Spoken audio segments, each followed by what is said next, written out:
আসসালামু আলাইকুম এভরিওয়ান, সবাই কেমন আছেন? আশা করি সবাই অনেক অনেক ভালো আছেন।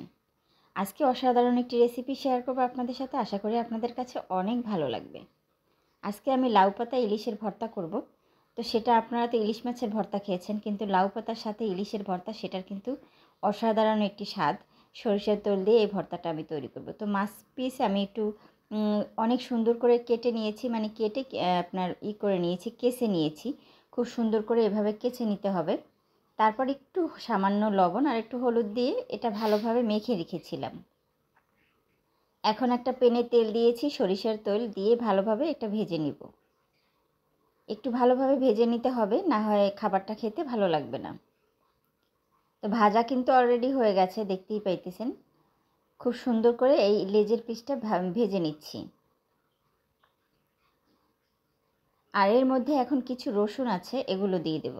রসুনগুলো একটু ভেজে নিব। রসুনগুলো একটু কড়া করে ভেজে নিতে হবে, যেন নরম হয়ে যায়। এই ভর্তাটা খেতে এতটা সুস্বাদু, এতটা অসাধারণ, আপনাদের বোঝাতে পারবো না। একবার হলো বাসায় ট্রাই করে খেয়ে দেখবেন। আর আমি কিছু লাউ পাতা নিয়েছি, লাউ পাতাগুলো একদম ছোট ছোট সাইজের, একদম কচি লাউ পাতা যে, ওগুলো নিয়েছি। আর একটা প্যানে পানি দিয়েছি পরিমাণ মতো। এখন লাউ পাতাগুলো একটু সেদ্ধ করে নেব।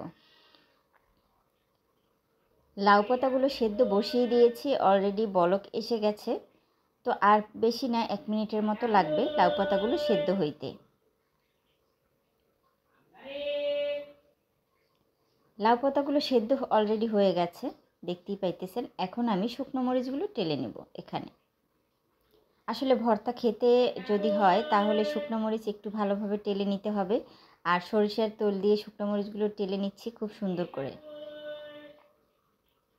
এই তেলে আমি কিন্তু ইলিশ মাছও ভেজেছিলাম। তো যাই হোক, তার মধ্যে আমি শুকনো মরিচগুলো ভেজে নিচ্ছি।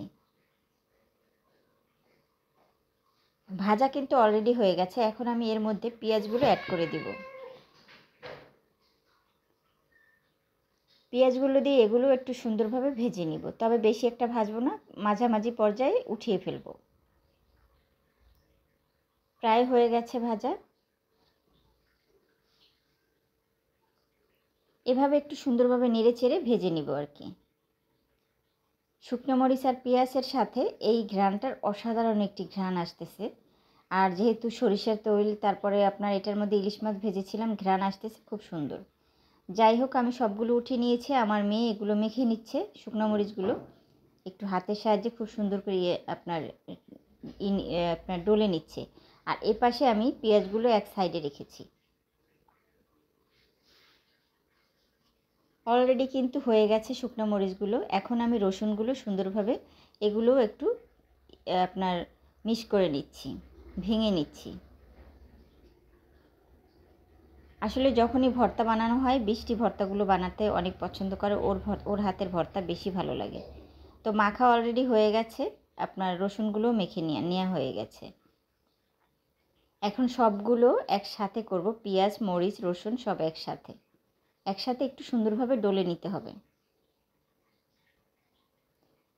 কালারটা কি, এর মধ্যে সরিষার তৈলও আছে, যেহেতু ভাজছি ওই সরিষার তৈলের মধ্যে। এখন লাউ পাতাগুলো একটা একটা করে উঠিয়ে নেব, একটু ডলে নিব লাউ পাতাগুলো। লাউ পাতা আর এই যে ইলিশ মাছ, এটার সাথে যে এইভাবে আবার সুন্দর করে যে ভর্তাটা বানানো হয়, বিশ্বাস করবেন না, এই ভর্তাটা এতটা স্বাদ হয় বলে বোঝাতে পারবো না। আমরা তো সবসময়ের জন্য ইলিশ মাছের শুধু ভর্তা খেয়েছি, বাট এর মধ্যে যদি আপনি লাউ পাতা দিয়ে ভর্তাটা করেন, আরও বেশি স্বাদ হয়। ওটার চেয়ে আরও এইটা বেশি স্বাদ হয়। তো লাউ পাতা দিয়ে কিন্তু সামান্য পানি বের হবে, তো পানিটা বের হলে কোনো সমস্যা নেই। এরপরে আমি কিন্তু সেই মাছটা নিয়েছি, মাছটা আমার মেয়ে দেখাচ্ছে, পিসটা অনেক বড় ছিল। এখন একটু কাঁটাগুলো বেছে নিতে হবে মাছের। কাঁটা বাছা অলরেডি হয়ে গেছে, এখন এর সাথে সুন্দরভাবে মেখে নিতে হবে। এভাবে হাতের সাহায্যে খুব সুন্দর করে একটু মেখে নিতে হবে সবগুলো একসাথে। এখন আমি এর মধ্যে দিয়ে দিব সরিষার তেল।